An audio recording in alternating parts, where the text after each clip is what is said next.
Ada orang beriman itu yang dimasukkan surga. Ada orang beriman itu yang dimasukkan ke dalam surga. Ada orang beriman itu yang disebut penduduk surga. Kenapa lain-lain, Pak? Karena waktu di dunia amalannya juga lain-lain. Ada orang beriman yang masuk surga. Ini paling murah tiketnya. Mau masuk surga? Kata Nabi begini, ma min abdin qala la ilaha illallah thumma mata ala dhalik illa dakhalal jannah. Kalau seorang hamba sudah mengucap dua kalimat syahadat, dia yakin dengan kebenaran kalimat itu sampai matinya, orang itu akan masuk surga. Abi Dzar yang waktu itu diajak bicara heran, ya Rasul kok gampang betul? Iya, walaupun orang itu mencuri, iya, walaupun orang itu berzina, iya, biar dia mencuri, biar dia berzina, kalau dia sudah mengucap dua kalimat syahadat, dia yakin dengan kebenaran kalimat itu sampai matinya, itu orang akan masuk surga.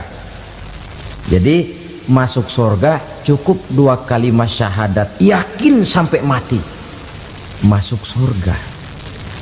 Itu perkara masuk. Tapi kalau pertanyaannya diterusin, masuknya kapan, Pak? Nah, ini lain lagi urusannya. Sebab ada yang masuknya itu langsung, ada yang mampir dulu. Di sana tempat cuma dua, kalau tidak surga, neraka. Mau ke surga tapi mampir dulu, yang mampirnya jelas di neraka.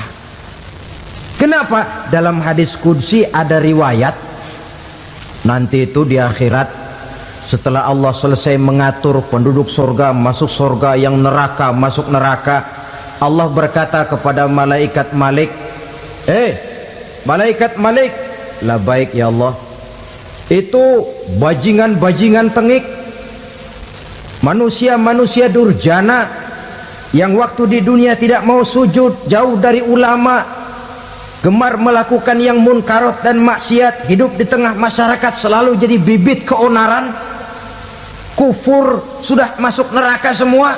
Sudah ya Allah. Nah, kalau sudah, coba sekarang kamu masuk, Malik. Saya, iya, masuk neraka. Mau apa ya Allah? Kata Allah, akhriju minan nar man kana fi qalbihi misqala habatin min khardalin min iman.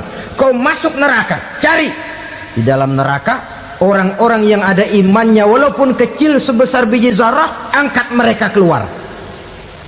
Masuk malaikat Malik ke neraka, cari orang yang ada imannya, korek-korek. Ya repot, udah pada gosong. Yang ada imannya diangkat ke atas, yang ada imannya diangkat ke atas, lalu dimandikan di Nahrul Hayat, namanya sungai kehidupan di akhirat nanti. Cakep lagi rupanya, bersih lagi wajahnya, apel di hadapan Allah. Kata Allah, bagaimana Mas? Kapok nggak sampean? Kapok ya Allah. Nah, kalau kapok, idhab fadkhulil jannah, pergi masuk surga sana. Berangkat mereka ke surga, ketemu sama teman-temannya yang udah sampai lebih dulu, yang nggak pakai mampir lagi. Terjadi dialog. Kata teman-temannya yang udah pada nyampe duluan, Mas, iya, emang baru sampai? Saya baru sampai. Memang mampir di mana dulu, Mas? Kita sudah lama sampai di surga. Saudara buka surah Al-Muddatsir ayat 34-35. Ma salakakum fis saqar? Kenapa kamu mampir di neraka Saqar? Qalu lam naku minal musallin. Mereka menjawab, kami mampir di neraka Saqar, Mas, gara-gara dulunya kami waktu di dunia tidak pernah sholat. Tidak pernah sholat? Tidak pernah. Kan rumahnya dekat masjid. Cuma dekat doang, Mas. Sholat mah enggak saya. Enggak pernah ngasih makan fakir miskin. tidak pernah hadir di majelis taklim, pendeknya tidak pernah melakukan kebajikan, maka saya pun mampir di neraka sakor. Untung betul saya punya iman mas sedikit. Waktu hidup di dunia dulu saya pernah mengucap 2 kalimat syahadat, sekali-kalinya waktu mau kawin. Masya Allah. Untung saja kawin, kalau nggak kawin polos.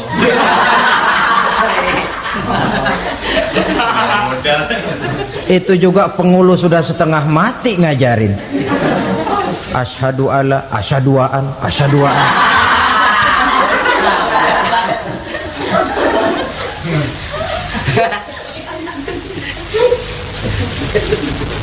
Ini namanya masuk surga, ada mampir dulu. Ada pula orang mukmin itu yang dimasukkan surga. Namanya dimasukkan kan terima beres. Saya masuk ke rumah, jalan sendiri, cari tempat sendiri. Saya dimasukkan ke dalam rumah, terima beres, pokok ada di dalam, itu dimasukkan namanya. Nggak pakai mampir. Tapi tentu tiketnya lebih mahal ketimbang yang pertama tadi. Apa kata Allah? Innal ladzina amanu wa amilus salihat la ukaffiranna anhum sayyi'atihim wa la udkhilannahum jannah. Sesungguhnya orang-orang yang beriman kemudian beramal soleh, kami hapuskan segala dosa dan kesalahannya, kami masukkan mereka ke dalam surga. Lihat ayatnya, Allah yang memasukkan, kita yang dimasukkan. Tidak pakai transit, tidak usah mampir. Cuma tidak cukup syahadat, tidak cukup amanu, tapi diiringi dengan wa'amilus salih. Iman, amal. Tidak cukup syahadat, lalu dibuktikan dia sholat, dia zakat, puasa, lalu dia melakukan berbagai macam kebajikan. Ini yang menyebabkan dia tidak pakai mampir di tempat yang bernama sakor. Lalu ada pula orang mukmin itu yang disebut penduduk surga. Wah, ini sudah VIP ini. Ashabul jannah, penduduk surga. Siapa mereka? Kata Allah, innal ladzina amanu summa istaqamu fala khaufun alaihim wala hum yahzanun ulaika ashabul jannah hum fiha khalidun. Sesungguhnya orang-orang yang beriman lalu istiqamah, tetap dalam melaksanakan perintah Allah, tidak goyah, tidak labil tapi stabil, istiqamah, mereka tidak takut dan tidak bersedih hati. Merekalah penduduk surga. Iman, istiqamah. Tidak punya duit, sembayang. Banyak duit, sembayang. Miskin, sembayang. Kaya, tetap sembayang. Istiqamah. Kadang orang kalau susah rajin ke masjid, banyak duitnya ngelihat masjid melengos. Waktu miskin hamba Allah, setelah kaya jadi hamba harta. Bergeser, tidak ada nilai istiqomahnya. Saudara-saudara, dengan begitu penduduk neraka itu dua. Ada penduduk permanen, ada penduduk yang semi permanen. Yang semi permanen orang-orang beriman yang mempunyai dosa besar. Mereka masuk ke neraka untuk menerima azab sesuai dengan dosanya. Bila selesai masa azab itu, mereka akan diangkat untuk ditempatkan kembali ke dalam surganya Allah Subhanahu wa ta'ala. Nah, dikala itulah saudara-saudara, ada yang disebut syafaat dari Rasulullah Sallallahu Alaihi Wasallam. Tapi tentu jangan lupa, syafaat ini ibarat kain menambal dia. Kita punya kain bolong-bolong sedikit, syafaat yang menambal. Solat kita ada kurang dikit, sedekah kita ada campur riak dikit, amalan kita ada tidak karena Allah dikit, kita berharap syafaat. Jadi biarlah kain masih bolong-bolong, yang penting punya kain. Tapi kalau kainnya tidak ada, yang ditambal apanya? Solat tidak, puasa tidak, zakat tidak, berharap syafaat saja. Ya, terlalu berlebihan itu. Saudara hadirin yang saya hormati, Apabila selesai proses penghisaban, proses penghitungan, maka dikala itulah manusia terbagi dalam dua kelompok besar. Fariqun fil jannah wa fariqun fis sa'ir. Sekelompok orang-orang beruntung yang masuk ke dalam surga, dan sekelompok lagi masuk ke dalam neraka. Ibu-ibu, saudara-saudara kaum muslimin rahimakumullah. Pada pertemuan yang lalu sudah saya jelaskan bahwa hidup selalu berakhir dengan kematian. Apabila datang kematian menimpa seseorang, datanglah kiamat baginya. Itu yang disebut dengan kiamat kecil. Hakikatnya mati adalah perpindahan dari kehidupan di dunia ini menuju kehidupan di alam barzakh. Menunggu kita di alam barzakh sampai datangnya saat kiamat. Entah 10 tahun, entah 100 tahun, entah 1000 tahun, hanya Allah saja yang maha tahu. Adapun orang-orang beriman yang melakukan amal kebajikan dalam kehidupan di dunia ini, masa penantian yang lama di alam barzakh buat mereka sebentar saja. Tetapi bagi orang-orang kafir yang ingkar, yang tidak beriman kepada Allah, yang hidup di dunia cuma menumpuk-numpuk dosa, tentu penantian di alam barzakh akan merupakan waktu yang sangat lama. Bukankah dalam kehidupan kita waktu itu memang relatif? Contoh misalnya, bagi pemuda-pemudi yang sedang duduk asyik memadu cinta, waktu 4-5 jam saja rasanya cuma 4-5 menit. Tenggelam oleh keasikan.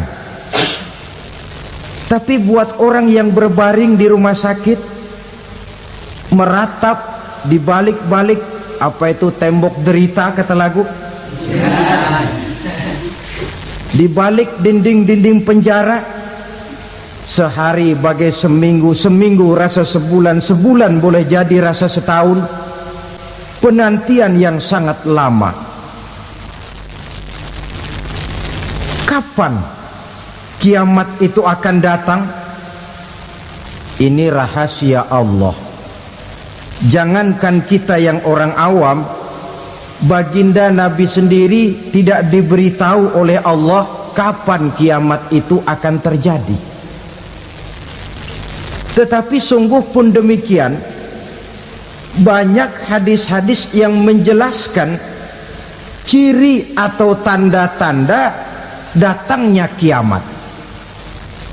Nah, kalau sudah bicara soal tanda kiamat itu ada dua. Pertama yang disebut alamatus sughra, tanda-tanda kecil. Ini waktunya masih ada tenggang. Ada yang dinamakan alamatul kubra, tanda-tanda besar. Artinya kiamat sudah diambang pintu. Apa tanda-tanda kecil dari datangnya hari kiamat itu? Misalnya kata Nabi, apabila ilmu sudah diangkat oleh Allah, artinya apabila ulama sudah banyak wafat, minat orang belajar agama berkurang, lalu kebodohan nampak merajalela di mana-mana, zina dikerjakan secara terbuka, minuman-minuman keras jadi kebanggaan. Itu termasuk di antara tanda-tanda kecil terjadinya hari kiamat. Apalagi misalnya iza waladatil ammatu rabbataha, apabila budak sudah melahirkan tuan. Apa maksudnya? Ada yang mentafsirkan apabila anak sudah bisa membudaki orang tuanya. Orang tua yang melahirkan dia, yang membesarkan dia, demi setelah si anak besar jadi orang berpangkat, bertitel, berharta, berkedudukan, jadilah orang tua itu budaknya. Sehingga sering dibilang kalau orang tua kaya, anak jadi raja. Tapi kalau anak yang kaya, orang tua sering jadi budak. Apalagi munculnya fitnah yang bergelombang, timbul perang antara dua bangsa yang besar, waktu berjalan terasa sangat pendek sekali. Itu merupakan tanda di antara tanda-tanda kiamat. Termasuk di dalamnya sulit membedakan mana laki, mana perempuan. Kan kalau tanda-tanda kayak begini sekarang sudah banyak kita lihat kan. Ulama banyak wafat, penggantinya sulit. Zina dikerjakan berterang-terangan, minuman keras jadi kebanggaan, banyak anak membudaki orang tuanya, sulit membedakan mana laki mana perempuan. Kadang-kadang dari belakang kita lihat perempuan bener, begitu kita colek nengok jenggotan.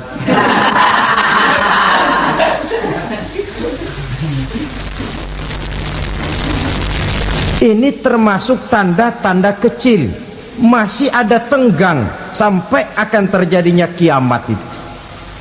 Nah, yang dimaksud dengan tanda-tanda besar, ini tanda besar artinya kiamat sudah di ambang pintu. Pertama, matahari terbit dari sebelah barat. Apabila matahari sudah terbit dari arah sebelah barat, tertutuplah sudah pintu taubat. Bersabda Nabi kita, la taqumus sa'atu hatta tatlu'a syamsu min maghribiha. Tidak akan datang hari kiamat sampai matahari terbit dari arah sebelah barat. Wa iza tala'at, manakala matahari telah terbit dari arah sebelah barat, wara'ahan nasu, manusia banyak menyaksikan itu, amanu ajma'un, mereka pun lalu beriman. Yang tadinya kafir, yang tadinya ingkar, yang tadinya membangkang, setelah melihat matahari terbit dari sebelah barat, buru-buru beriman, berlomba-lomba mengucap dua kalimat syahadat. Tapi apa yang terjadi? Kata Nabi, wadzalika hina la yanfa'u nafsan imanuha lam takun amanat min qabl. Hari itu adalah hari yang iman sudah tidak berguna lagi bagi seseorang apabila sebelumnya memang dia tidak pernah beriman. Au kasabat fi imaniha khaira, atau beriman tetapi tidak pernah melakukan kebajikan di dalam keimanannya itu. Hari yang sudah kasib, hari yang sudah terlambat, beriman tidak akan ada gunanya lagi. Ini pelajaran buat kita. Sebelum sang surya terbit dari sebelah barat, sebelum nafas sampai di tenggorokan, artinya pintu taubat masih terbuka. Kalau dua hal itu sudah terwujud, nafas sudah sampai di kerongkongan atau matahari sudah terbit dari arah sebelah barat, tertutuplah sudah pintu taubat. Tak ada lagi gunanya pangkat, jabatan, harta, bahkan beriman pun dalam suasana macam itu too late, kata orang Kulon. Sudah terlambat. Matahari terbit dari arah sebelah barat, itu tanda besar, artinya kiamat sudah di ambang pintu. Lalu apalagi tanda besar? Munculnya Dajjal. Dajjal artinya pendusta-pendusta yang menyesatkan manusia. Ada dua macam Dajjal, saudara. Ada Dajjal kecil, ini Dajjal kelas 3. Kalau ini sejak zaman Rasulullah sudah ada itu. Tiap zaman ada. Di zaman Rasulullah misalnya ada yang bernama Aswad al-Unsi dari Yaman, ada yang namanya Musailamah al-Kazzab dari Yamamah, ada yang namanya Ibnu Sayyad dari Madinah, Ini dajjal-dajjal di zaman Rasul. Musailamatul Kadzab memproklamirkan diri jadi nabi, dia di zaman Rasul masih hidup. Ini dajjal zaman Nabi. Di zaman sahabat muncul dajjal-dajjal. Di zaman kita sekarang ini dajjal-dajjal pun gentayangan. Dajjal-dajjal kelas teri. Kerjanya mendustakan manusia, menyesatkan manusia, memalingkan manusia dari jalan yang benar dan diridhoi oleh Allah Subhanahu wa taala. Adapun yang merupakan tanda besar dari datangnya kiamat, dajjal-dajjal kelas kakap. Pembohong-pembohong besar yang menyesatkan masyarakat manusia berpaling dari jalan Allah mengikuti jalan mereka. Apa sih ciri dajjal itu? Kata Nabi dalam hadis Bukhari Muslim, inna dajjala, sesungguhnya yang namanya dajjal itu yakhruju, satu saat akan muncul mendekati hari kiamat. Wa inna ma'ahu ma'an, si dajjal ini membawa air. Wa naran, dan juga membawa api. Dua simbol. Di tangan yang satu dia bawa air, di tangan yang satu dia bawa api. Wa ammal ladzi yarahu an-nasu ma'an fanarun, adapun yang orang banyak lihat air, hakikatnya adalah api. Yang dilihat api, hakikatnya adalah air. Oleh sebab itu, kalau api yang ditawarkan, ambillah air. Kalau air yang ditawarkan, pilihlah api. Maksudnya apa ini? Ini bahasa simbol, saudara-saudara. Dajjal bicaranya seolah-olah untuk kepentingan manusia, menawarkan surga. Surga yang dia tawarkan hakikatnya neraka. Hai manusia, kalau kau mau bahagia, jangan dekat-dekat dengan agama. Sholat itu tidak efektif dan efisien, tidak produktif dari segi ekonomi itu. Menghadiri majelis taklim cuma buang-buang waktu. Tahajud, tasbih, tahlil, baca Quran, apa itu? Pekerjaan mubazir saja. Hidup ini cuma sekali, masa yang cuma sekali, manfaatkan dengan sebaik-baiknya. Mumpung, dibawanya sifat mumpung, tetapi dalam pengertian yang sangat negatif. Bicaranya seolah-olah untuk kepentingan manusia, tetapi sebenarnya menjerumuskan manusia. Menawarkan air, tapi sebenarnya api. Menawarkan api, tapi hakikatnya air. Buat apa kamu sholat? Buat apa kamu bayar zakat?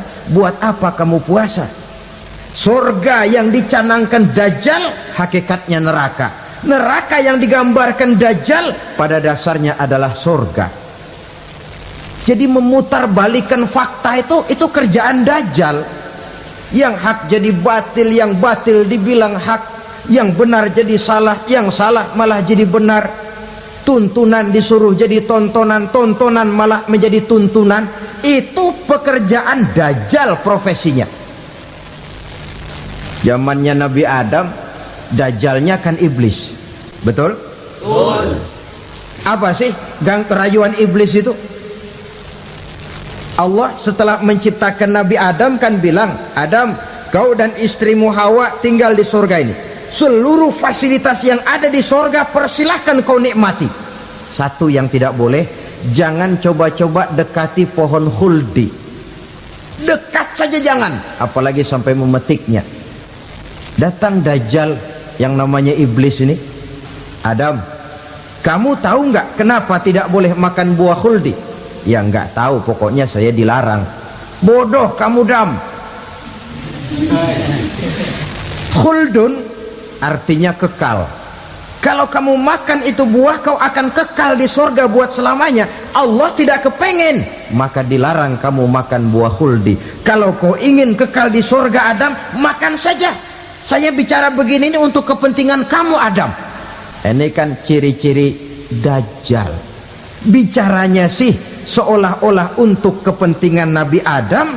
Hakikat sebenarnya menjerumuskan Nabi Adam supaya ingkar dan melanggar larangan dari Allah Subhanahu wa ta'ala. Jadi setelah muncul Dajjal, timbul kekacauan-kekacauan di masyarakat. Banyak yang terpengaruh, terpedaya dan terpesona, termasuk mereka yang memproklamirkan diri jadi nabi, mereka yang memproklamirkan diri jadi rasul di zaman sesudah Rasulullah wafat. Itu adalah Dajjal. Maka saya ingatkan, kalau di zaman kita sekarang ini ada orang ngaku jadi nabi, ada orang ngaku jadi rasul, biar bahasa Arabnya kental, Quran hafal, hadis ribuan hadis hafal, biar pakai serban sampai menyengser ke tanah, bahasa Arabnya fasih, tapi dia mengaku jadi nabi, jadi rasul, kita umat Islam wajib tidak percaya, wajib untuk tidak percaya. Itulah dajjal zaman kita sekarang ini. Tidak mustahil mereka datang mempengaruhi orang awam supaya berpaling dari Rasulullah, mengikuti mereka. Nah, di akhir zaman nanti, mendekati hari kiamat, Dajjal ini muncul, Dajjal kelas kakap, menyesatkan masyarakat manusia untuk berpaling dari Islam, mengikuti seruan mereka. Apalagi di antara datangnya kiamat itu, tanda yang besar itu, turunnya Nabiullah Isa Al-Masih, putra Maryam. Menurut berbagai hadis yang sahih, Nabi Isa Al-Masih nanti akan turun lagi, tidak membawa risalah yang baru, tapi meluruskan risalah Islam ini yang telah banyak ditinggalkan oleh masyarakat. Bahkan ada hadis menjelaskan beliau akan membunuh Nabi, mematahkan kayu-kayu salib, lalu melaksanakan haji dan umrah mengikuti syariat Nabi Muhammad, bukan membawa agama baru, menjadi semacam mujaddid, reformer, menyelamatkan manusia dari bisikan Dajjal. Bahkan ada riwayat yang menjelaskan bahwa Nabi Isa berhasil mengalahkan Dajjal, mengembalikan masyarakat manusia kembali kepada ajaran Islam yang datang dari Allah, dibawa oleh Rasulullah Sallallahu Alaihi Wasallam. Dengan kata lain, turunnya Nabi Isa bukan sebagai Nabi dan Rasul baru, tetapi mengikuti syariat Nabi kita Muhammad Sallallahu Alaihi Wasallam. Saudara hadirin, ibu-ibu hadirat yang saya hormati, kemudian apalagi di antara tanda-tanda besar akan datangnya kiamat itu? Keluarnya asap atau awan. Kata Nabi, inna min asratis sa'ah dukhanan yamla'u ma bainal masyriqi wal maghrib. Di antara tanda-tanda kiamat, munculnya awan antara langit dan bumi. Ini pun diperkuat dalam surah Ad-Dukhan ayat 10. Fartaqib yauma ta'tis sama' bidukhanin mubin fayughshan nas hadza azabun alim. Bagi orang-orang yang beriman, mereka biasa-biasa saja, tapi bagi orang kufur, datangnya asap dan awan ini merupakan azab yang kelewat pedih. Barangkali sedikit mendekati gambaran tentang azab yang pedih ini, saya ingatkan alam pikiran kita kepada peristiwa yang belum lama terjadi. Pernah dengar berita bocornya reaktor nuklir di Chernobyl, Uni Soviet? Pernah dengar? Nah, bocornya reaktor nuklir di Chernobyl yang mengakibatkan ratusan, bahkan sangat mungkin ribuan nyawa.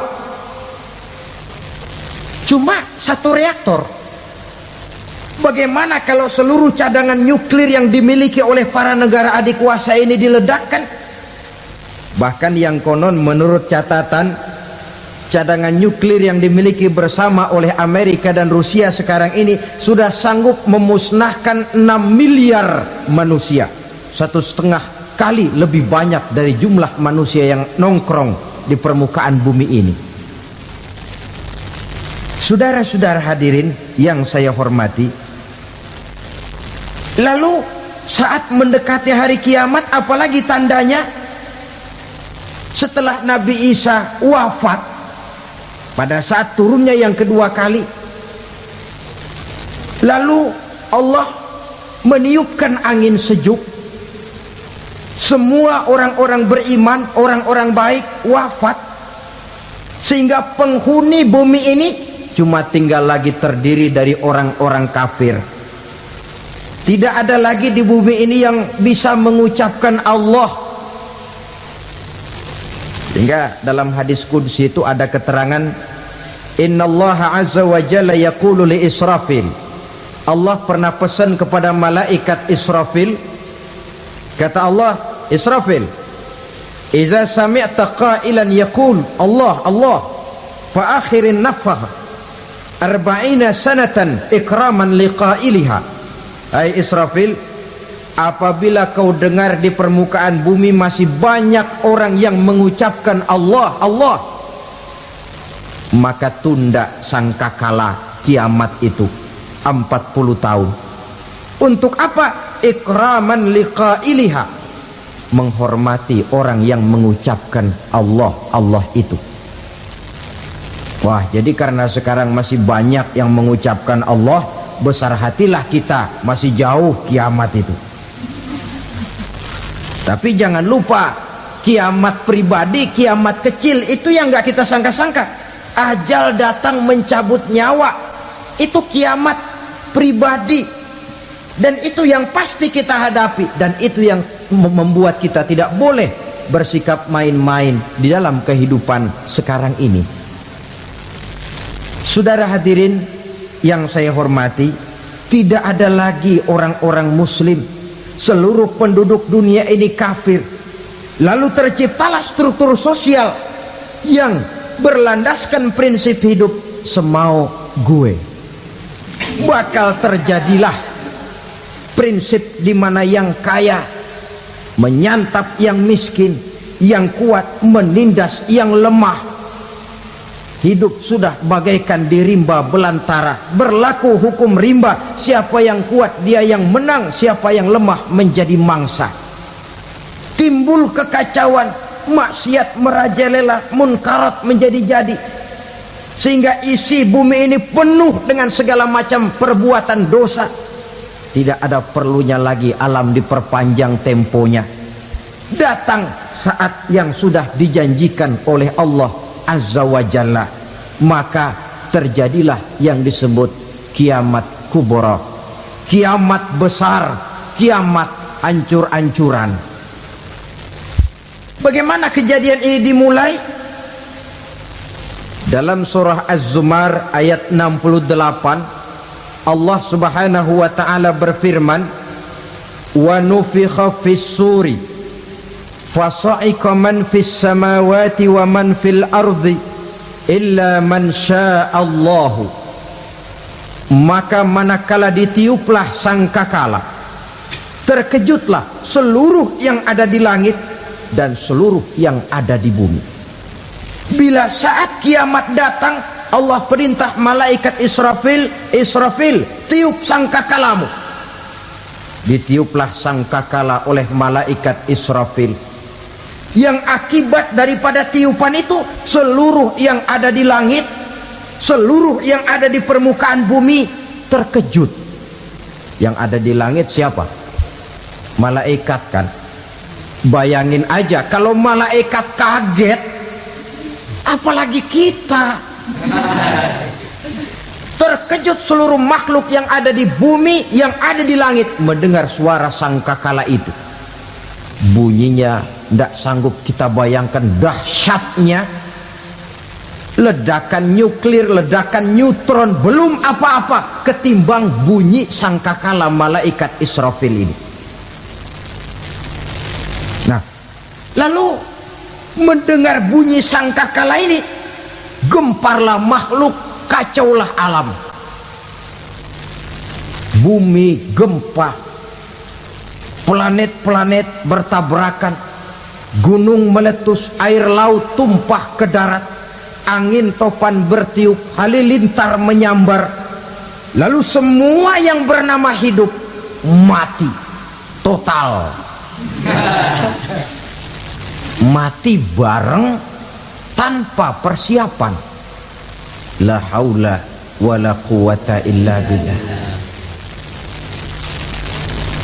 Saya kadang-kadang dalam tafakur bermohon, ya Allah, mudah-mudahan saya nggak nemuin kiamat beneran. Ngeri. Tidak bisa kita bayangkan macam apa suasana seperti itu. Allah saja banyak memberikan gambaran, misalnya Al-Qari'ah, wa mal qari'ah, wa ma adraka mal qari'ah. Kejadian yang menggemparkan. Tahukah kamu apa kejadian yang menggemparkan itu? Yauma yakunun nasu kal farasil mabsus wa takunul jibalu kal ihnil manfus. Pada saat itu manusia berterbangan bagai kupu-kupu, gunung berterbangan seperti kapas ditiup angin. Gunung saja macam kapas, konon lagi manusia. Kematian total, mulai semut sampai gajah mati, jin mati, iblis mati, malaikat mati. Oh, malaikat saja mati. Saudara hadirin yang saya hormati, kematian total yang tanpa persiapan. Orang bilang, Pak, kalau mati bareng begitu yang repot malaikat maut dong ya, cabut sana, cabut sini. Itu kalau menurut logika kita, mestinya begitu menurut logika. Tapi logika juga yang nggak perlu serepot itu. Sebab untuk mematikan listrik di wilayah DKI, di wilayah Jakarta, nggak perlu tiap rumah didatengin, matiin, ya lama. Cukup dari kantor pusatnya saja PLN, tekan satu tombol, gelaplah seluruh Jakarta. Saudara hadirin yang saya hormati, kematian total. Lalu setelah kematian total, planet-planet juga mati, dalam arti tidak bergerak dan beredar. Angin mati, dalam arti tidak bertiup. Air mati, dalam arti tidak ada riak gelombang. Pokoknya semua mati. Kullu nafsin za'iqatul maut, semua yang bernafas mati. Dalam ayat lain, kullu man 'alaiha fan, semua yang ada di permukaan bumi fana. Yang kekal cuma Allah Subhanahu wa ta'ala. Yang paling belakang mati malaikat maut dan malaikat Israfil. Tapi mati juga sesuai dengan janji Allah. 40 lamanya. Tidak dijelaskan oleh Abi Hurairah 40 jam, apa 40 hari, apa 40 tahun. Hadis-hadis cuma menyebutkan 40 saja. Sunyi alam, yang tinggal cuma Allah saja lagi. Ketika itu Allah berseru-seru, katanya, limanil mulkul yauma. Siapa para penguasa hari ini? Mana itu raja-raja dan penguasa yang dulu mengaku jadi Tuhan? Fir'aun.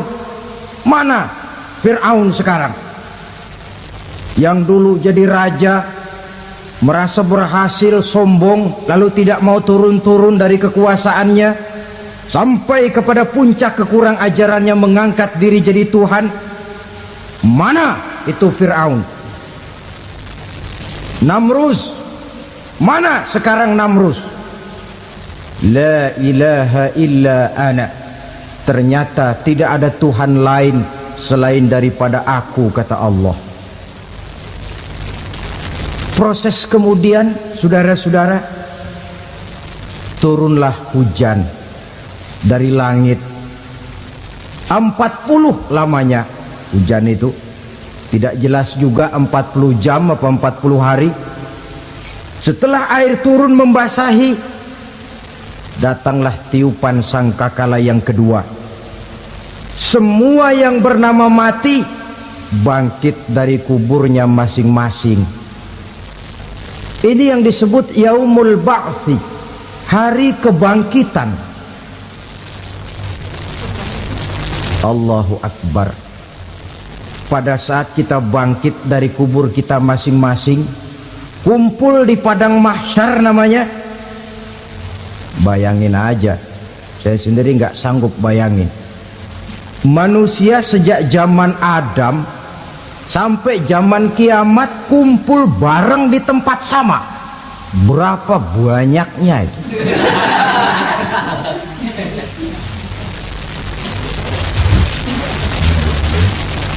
Dan yang luar biasa menurut satu riwayat, pada saat bangkit itu, Masya Allah, roman muka kita berubah,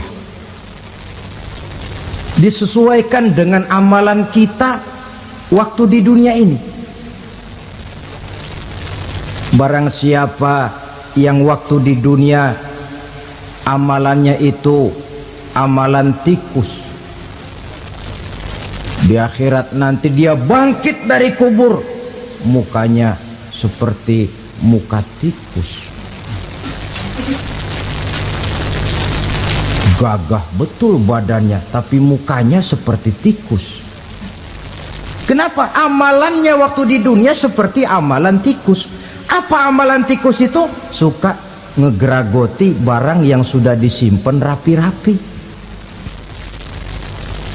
Orang sudah simpan uang rapi-rapi, simpan perhiasan rapi-rapi, digeragoti oleh tikus. Maling-maling, pencoleng-pencoleng, koruptor-koruptor, itu nanti di akhirat nanti kita lihat mukanya seperti muka tikus. Oh, ini waktu di dunia suka nyolong, mukanya seperti muka tikus. Barang siapa yang waktu di dunia ini amalannya itu amalan macan, dia akan bangkit nanti mukanya seperti muka macan. Apa amalan macan? Macan itu amalannya menang-menangan. Orang yang mau menang saja nggak mau mengalah. Coba lihat di hutan, kenal hutan nggak? Di hutan, raja hutan di mana-mana pasti macan, betul kan? Betul. Padahal hutan belum pernah bikin pemilihan umum. Tapi macan tidak peduli ada pemilihan umum apa tidak, pokok saya raja. Sebab apa? Macan jadi raja itu bukan karena benar, tapi karena kuat jadi raja. Setelah dia jadi raja, rakyat hutan yang mesti dilindungi malah dimakan oleh raja macan. Kambing rakyat hutan dimakan oleh macan. Ayam rakyat hutan dimakan oleh macan. Itu nanti kita lihat di akhirat itu mukanya seperti muka macan, gagah betul. Lalu barang siapa yang di dunia ini amalannya itu seperti amalan anjing, nanti dia punya muka seperti muka anjing. Apa amalan anjing? Pertama, anjing itu kalau disuruh jaga rumah, dia tidak bisa membedakan mana maling, mana tamu. Biar yang datang maling, kalau bawa tulang, anjing kalem. Yang kedua, anjing itu akan setia kepada siapa saja yang memberinya roti. Siapa yang memberinya roti, itulah majikannya. Apa kata majikannya pasti dia laksanakan. Soal benar atau salah dia tidak peduli. Setelah anjing dapat roti, dia tidak punya pilihan lain kecuali bilang, abdi mah kumaha juragan wae ayeuna mah.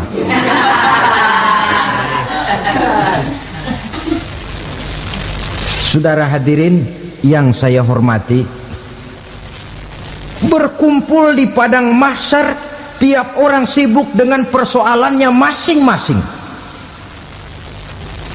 Matahari waktu itu didekatkan oleh Allah, panas luar biasa. Ada yang saking panasnya itu mencucurkan peluh keringat sampai sebatas mata kakinya. Ada yang keringatnya sampai sedengkulnya, ada yang keringatnya sampai sepusatnya, ada yang keringatnya mengalir sampai sebahunya, ada yang kelelap oleh keringatnya sendiri, sementara orang di sampingnya nggak apa-apa. Bergantung lagi amalan dia waktu di dunia ini. Saudara-saudara, sebagian orang dalam kepanikan padang mahsyar berombong-rombong datang mereka menghadap Nabi Adam. Ya Adam, anta abal bashar.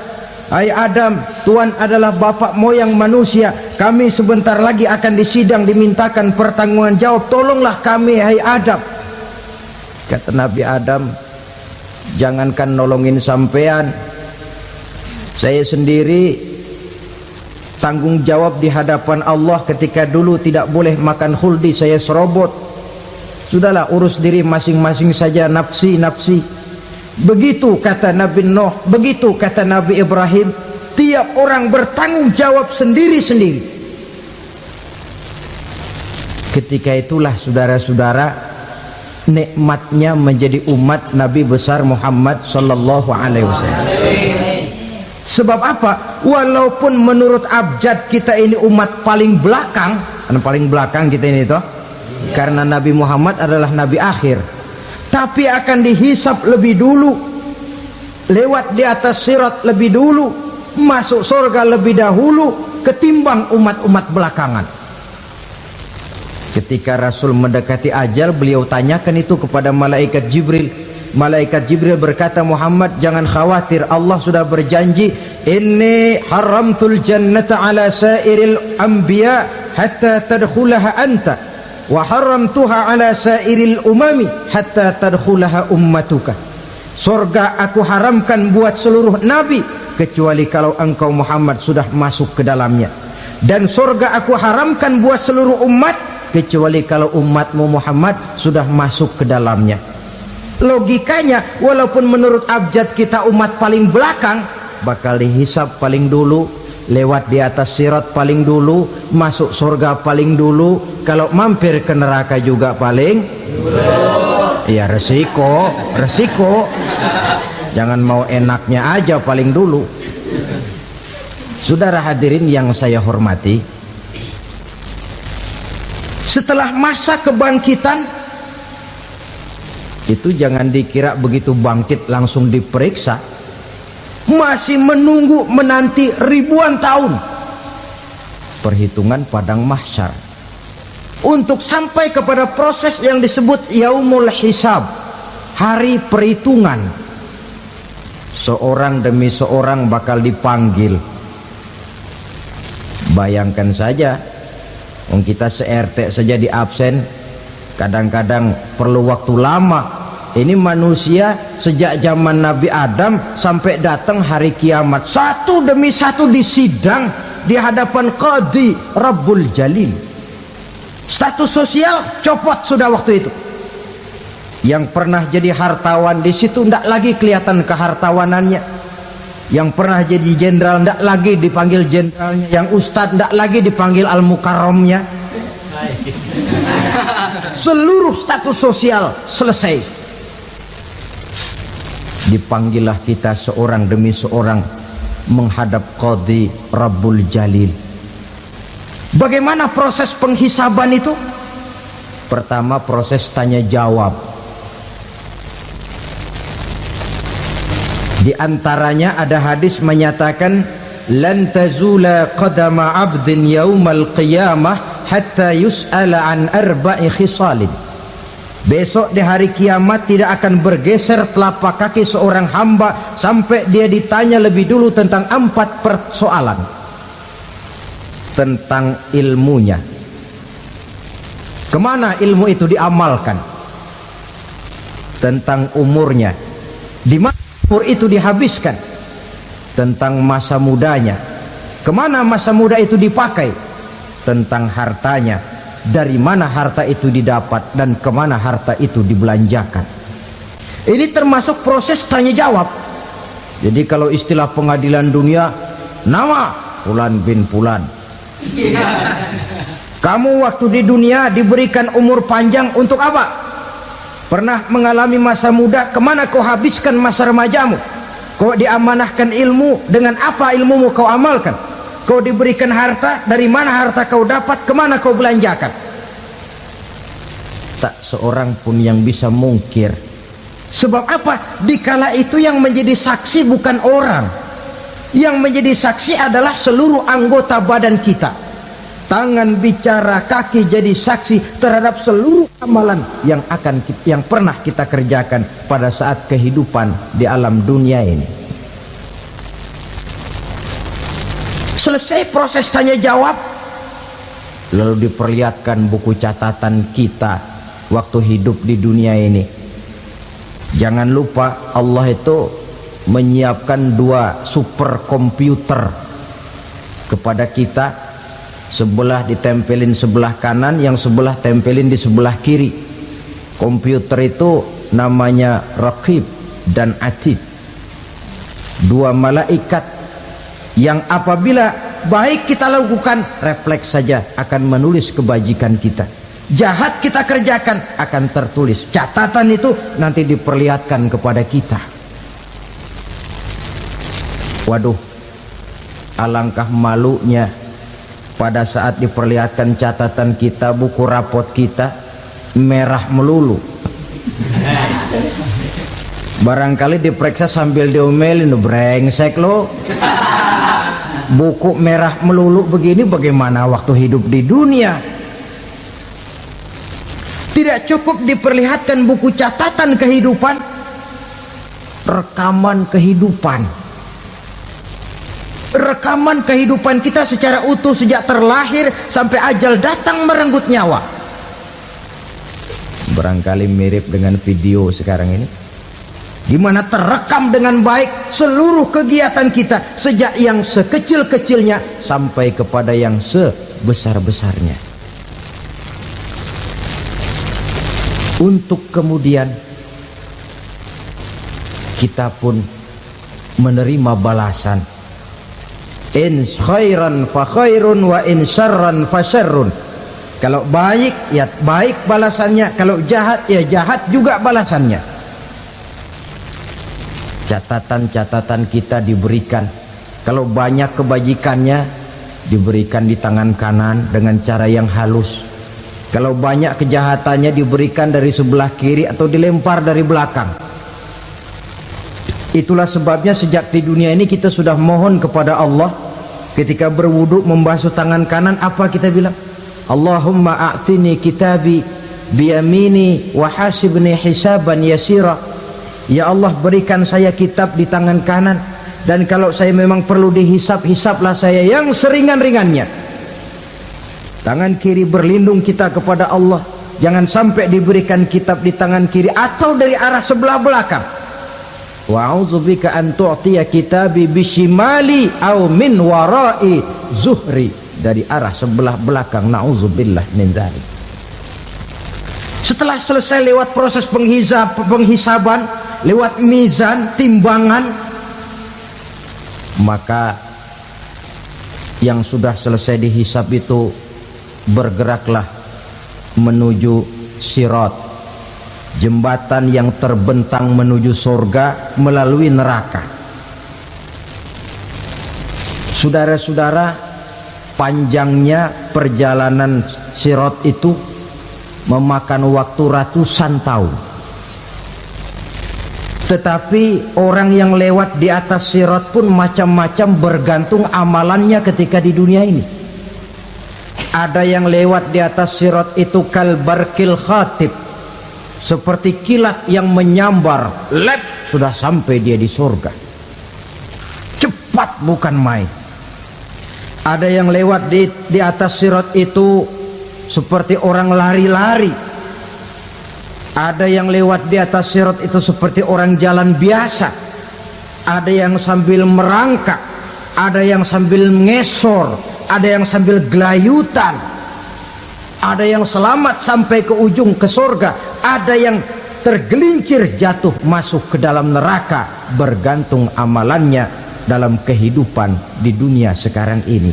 Tiap kita akan melewati yang namanya sirat ini. Saudara-saudara kaum muslimin yang saya hormati, dengan demikian mereka yang selamat melalui sirat sampai ke terminal akhir surga, mereka yang ketika dihisab ternyata banyak kejahatannya daripada kebaikannya, mereka singgah di dalam neraka. Nah, adapun orang-orang yang beriman menurut ayat Quran dan hadis Nabi itu nanti ada bermacam-macam. Ada orang beriman itu yang dimasukkan surga. Ada orang beriman itu yang dimasukkan ke dalam surga. Ada orang beriman itu yang disebut penduduk surga. Kenapa lain-lain, Pak? Karena waktu di dunia amalannya juga lain-lain. Ada orang beriman yang masuk surga. Ini paling murah tiketnya. Mau masuk surga? Kata Nabi begini, ma min abdin qala la ilaha illallah thumma mata ala dhalik illa dakhalal jannah. Kalau seorang hamba sudah mengucap dua kalimat syahadat, dia yakin dengan kebenaran kalimat itu sampai matinya, orang itu akan masuk surga. Abi Dzar yang waktu itu diajak bicara heran, ya Rasul kok gampang betul? Iya, walaupun orang itu mencuri, iya, walaupun orang itu berzina, iya, biar dia mencuri, biar dia berzina, kalau dia sudah mengucap dua kalimat syahadat, dia yakin dengan kebenaran kalimat itu sampai matinya, itu orang akan masuk surga. Jadi masuk surga cukup dua kalimat syahadat, yakin sampai mati, masuk surga. Itu perkara masuk. Tapi kalau pertanyaannya diterusin, masuknya kapan, Pak? Nah, ini lain lagi urusannya. Sebab ada yang masuknya itu langsung, ada yang mampir dulu. Di sana tempat cuma dua, kalau tidak surga, neraka. Mau ke surga tapi mampir dulu, yang mampirnya jelas di neraka. Kenapa? Dalam hadis qudsi ada riwayat, nanti itu di akhirat, setelah Allah selesai mengatur penduduk surga masuk surga, yang neraka masuk neraka, Allah berkata kepada malaikat Malik, malaikat Malik, labaik ya Allah, itu bajingan-bajingan tengik, manusia-manusia durjana yang waktu di dunia tidak mau sujud, jauh dari ulama, gemar melakukan yang munkarat dan maksiat, hidup di tengah masyarakat selalu jadi bibit keonaran, kufur, sudah masuk neraka semua. Sudah ya Allah. Nah, kalau sudah, coba sekarang kamu masuk, Malik. Saya, iya, masuk neraka. Mau apa ya Allah? Kata Allah, akhriju minan nar man kana fi qalbihi misqala habbatin min khardalin min iman. Kau masuk neraka, cari di dalam neraka orang-orang yang ada imannya walaupun kecil sebesar biji zarah, angkat mereka keluar. Masuk malaikat Malik ke neraka, cari orang yang ada imannya, korek-korek. Ya repot, udah pada gosong. Yang ada imannya diangkat ke atas, yang ada imannya diangkat ke atas, lalu dimandikan di Nahrul Hayat, namanya sungai kehidupan di akhirat nanti. Cakep lagi rupanya, bersih lagi wajahnya, apel di hadapan Allah. Kata Allah, bagaimana mas? Kapok nggak sampean? Kapok ya Allah. Nah, kalau kapok, idhab fadkhulil jannah, pergi masuk surga sana. Berangkat mereka ke surga. ketemu sama teman-temannya yang udah sampai lebih dulu, yang nggak pakai mampir lagi. Terjadi dialog. Kata teman-temannya yang udah pada nyampe duluan, "Mas, iya, emang baru sampai?" Saya baru sampai." "Memang mampir di mana dulu, Mas? Kita sudah lama sampai di surga." Saudara buka surah Al-Muddatsir ayat 34-35. "Ma salakakum fis saqar?" Kenapa kamu mampir di neraka Saqar?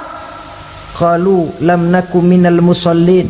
Mereka menjawab, kami mampir di neraka Saqar, Mas, gara-gara dulunya kami waktu di dunia tidak pernah sholat. Tidak pernah sholat? Tidak pernah. Kan rumahnya dekat masjid. Cuma dekat doang, Mas. Sholat mah enggak saya. Enggak pernah ngasih makan fakir miskin, enggak pernah hadir di majelis taklim, pendeknya enggak pernah melakukan kebajikan. Maka saya pun mampir di neraka Saqar. Untung betul saya punya iman, Mas, sedikit. Waktu hidup di dunia dulu saya pernah mengucap 2 kalimat syahadat. Sekali-kalinya waktu mau kawin. Masya Allah. Untung saja kawin. Kalau nggak kawin polos.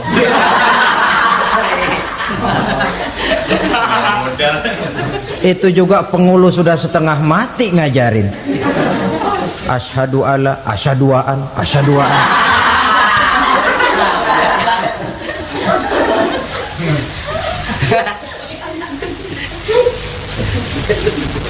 Ini namanya masuk surga, ada mampir dulu. Ada pula orang mukmin itu yang dimasukkan surga. Namanya dimasukkan kan terima beres.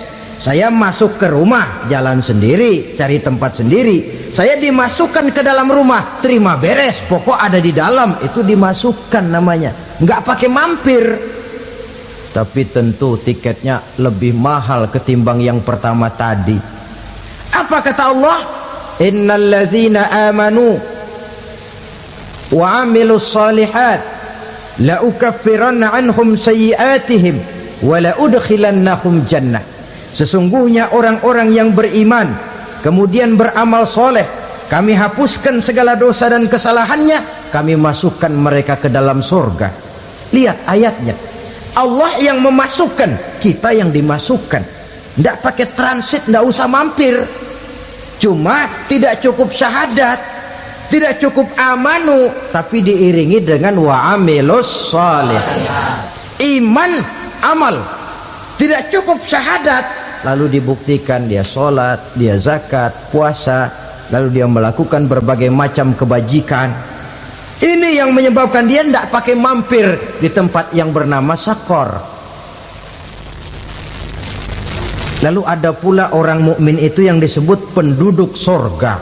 Wah, ini sudah VIP ini. Ashabul jannah, penduduk surga. Siapa mereka? Kata Allah, innal ladzina amanu summa istaqamu fala khaufun alaihim wala hum yahzanun ulaika ashabul jannah hum fiha khalidun. Sesungguhnya orang-orang yang beriman lalu istiqamah, tetap dalam melaksanakan perintah Allah, tidak goyang, tidak labil tapi stabil, istiqamah, mereka tidak takut dan tidak bersedih hati. Merekalah penduduk surga. Iman, istiqamah. Tidak punya duit, sembayang. Banyak duit, sembayang. Miskin, sembayang. Kaya, tetap sembayang. Istiqomah. Kadang orang kalau susah rajin ke masjid, banyak duitnya ngelihat masjid melengos. Waktu miskin hamba Allah, setelah kaya jadi hamba harta. Bergeser, tidak ada nilai istiqomahnya. Saudara-saudara, dengan begitu penduduk neraka itu dua. Ada penduduk permanen, ada penduduk yang semi permanen. Yang semi permanen orang-orang beriman yang mempunyai dosa besar. Mereka masuk ke neraka untuk menerima azab sesuai dengan dosanya. Bila selesai masa azab itu, mereka akan diangkat untuk ditempatkan kembali ke dalam surganya Allah Subhanahu wa ta'ala. Nah, dikala itulah saudara-saudara, ada yang disebut syafaat dari Rasulullah Sallallahu Alaihi Wasallam. Tapi tentu jangan lupa, syafaat ini ibarat kain menambal dia. Kita punya kain bolong-bolong sedikit, syafaat yang menambal. Solat kita ada kurang dikit, sedekah kita ada campur riak dikit, amalan kita ada tidak karena Allah dikit, kita berharap syafaat. Jadi biarlah kain masih bolong-bolong, yang penting punya kain. Tapi kalau kainnya tidak ada, yang ditambal apanya? Solat tidak, puasa tidak, zakat tidak, berharap syafaat saja. Ya, terlalu berlebihan itu. Saudara hadirin yang saya hormati, apabila selesai proses penghisaban, proses penghitungan, maka dikala itulah manusia terbagi dalam dua kelompok besar. Fariqun fil jannah wa fariqun fis sa'ir. Sekelompok orang-orang beruntung yang masuk ke dalam surga, dan sekelompok lagi masuk ke dalam neraka.